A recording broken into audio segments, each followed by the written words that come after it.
semuanya, perkenalkan kami dari kelompok 1. Kami akan mempresentasikan hasil kerja kami dari mata kuliah pengantar manajemen dan bisnis dengan judul Implementasi 7-Eleven di Indonesia.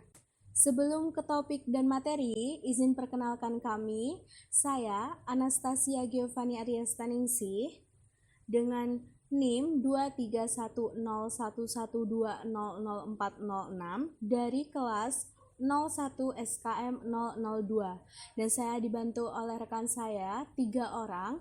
Yang pertama Dinda Ayu Puspitasari dengan NIM 2310112000267 dari kelas 01 SKM 002, dan yang kedua ada Amanda Fatin Meilita dengan NIM 2310112011701 dari kelas 01 SKM 002, dan rekan saya lagi Raymond Restu Halawa dengan NIM 23101120137 dari kelas 01 SKM 002.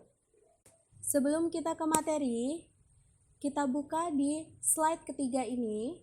Ada topik yang akan kita bahas. Yang pertama, tentang 7-Eleven. Yang kedua, visi dan misi 7-Eleven. Yang ketiga, perencanaan 7-Eleven. Dan yang keempat, penutupan 7-Eleven Indonesia. Mungkin banyak teman-teman yang akan penasaran, kenapa sih 7-Eleven di Indonesia itu ditutup sedangkan di luar negeri masih saja berkembang dan bahkan juga berkembangnya sangat pesat sekali. Baik, langsung saja kita ke topik yang pertama. Topik yang pertama adalah tentang 7-Eleven. Mungkin banyak orang-orang yang tahu dan banyak teman-teman yang tahu 7-Eleven itu sebuah toko mini market yang menjual makanan, minuman, dan juga menjual obat-obatan. Tapi kebanyakan yang kita tahu bahwa dia menjual makanan cepat saji juga. Di Instagram banyak banget nih ya kan, lewat tuh yang namanya video-video dari 7-Eleven yang makan, meracik makanan dan lain-lain. Pasti gak ada yang asing dong dengan 7-Eleven. Nah, tapi mungkin hanya sedikit yang tahu bahwa 7-Eleven itu didirikan tahun 1927 dan awalnya itu adalah bernama Shortland. Shortland ini sebenarnya perusahaan besar yang membawai, Shortland ini yang memiliki 7-Eleven. Nah, namun awalnya itu bukan 7-Eleven namanya, jadi masih belum terbentuk nama resmi dari 7-Eleven tersebut. Nah, siapa sih pendirinya? Pendirinya yaitu Josie Thompson.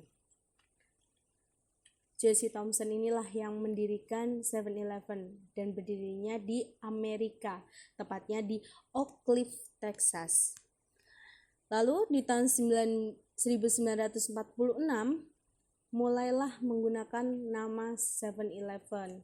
Jadi resmi nama 7-Eleven itu secara negara, ya kan, secara pemerintahan. Lalu di tahun 1962 mulailah pembentukan jam operasional.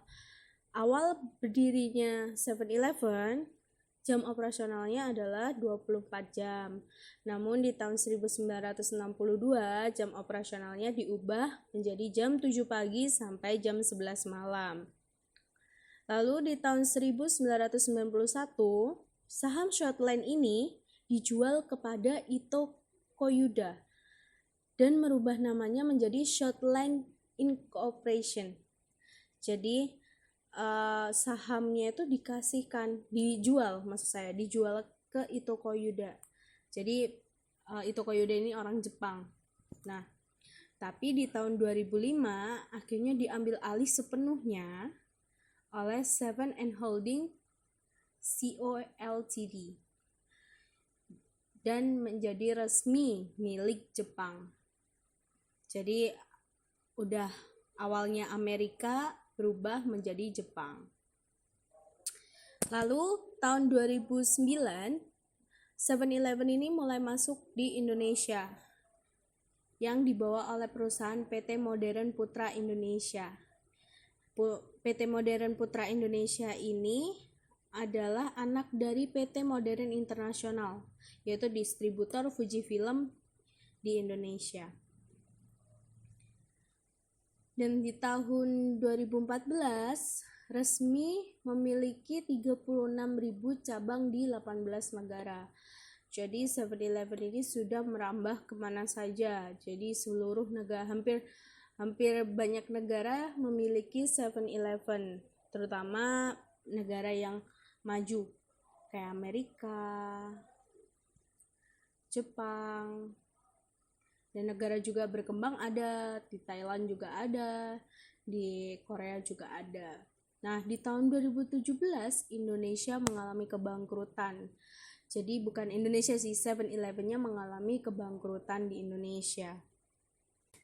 Mengapa menjadi bangkrut? Padahal di Indonesia itu memiliki 50 gerai.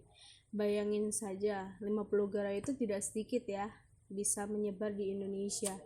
Tapi kenapa sih kok bisa bangkrut? Nah, itu nanti akan dijelaskan oleh rekan saya. Tapi sebelum kita menjelaskan tentang kebangkrutan 7-Eleven di Indonesia, kita akan mengetahui dulu tentang visi dan misi dari 7-Eleven itu sendiri yang akan dibawakan oleh rekan saya, yaitu Raymond. Baik, terima kasih kesempatan yang diberikan kepada saya. Saya akan menjelaskan visi dan misi dari perusahaan 7-Eleven. Visi yaitu menjadi retailer convenience yang terbaik, yang artinya perusahaan 7-Eleven ini berusaha menjadi yang paling unggul dalam menyediakan produk dan layanan yang nyaman bagi para pelanggan mereka. Sedangkan misi yaitu memberikan apa yang konsumen butuhkan dimanapun, kapanpun, dan di saat mereka membutuhkannya. Yang artinya perusahaan 7-Eleven ini telah dikenal sebagai rantai kelontong global yang berfokus pada kenyamanan pelanggan dengan memberikan dan menyediakan berbagai produk dan layanan sepanjang waktu. Untuk berikutnya, masalah manajemen dari perusahaan 7-Eleven akan dilanjutkan oleh rekan saya Dinda.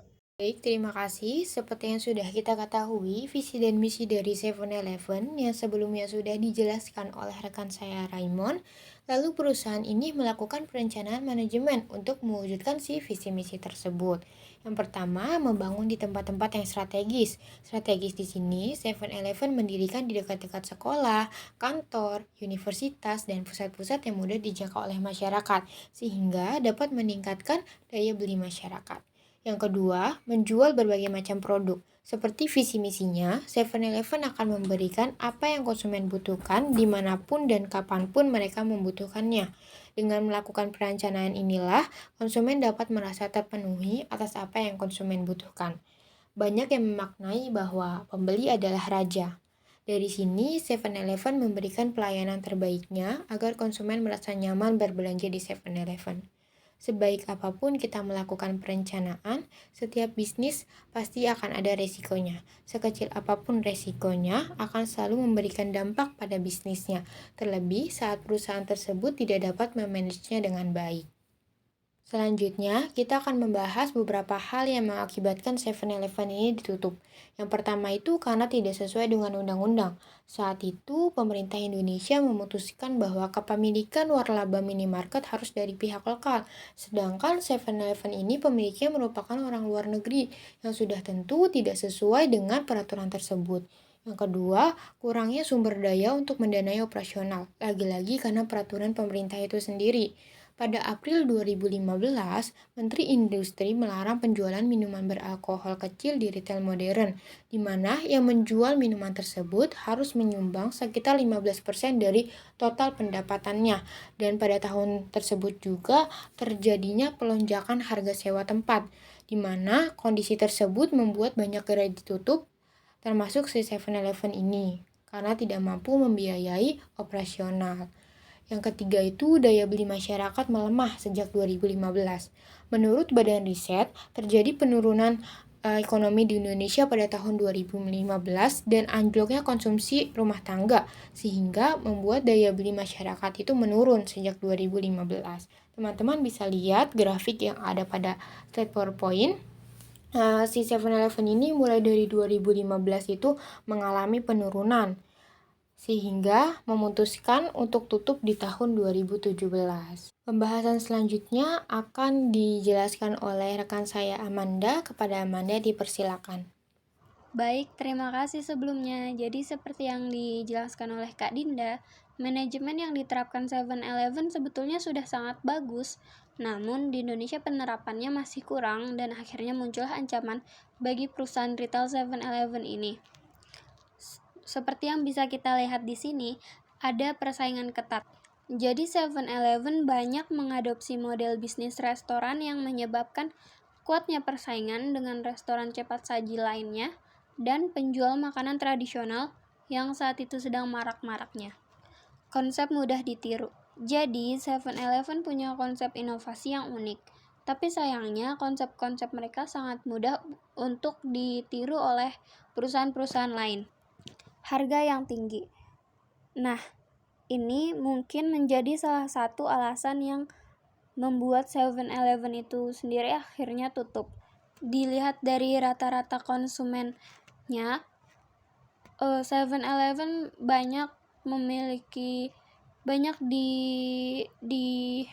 banyak dinikmati oleh anak-anak muda berumur 25 tahun ke bawah.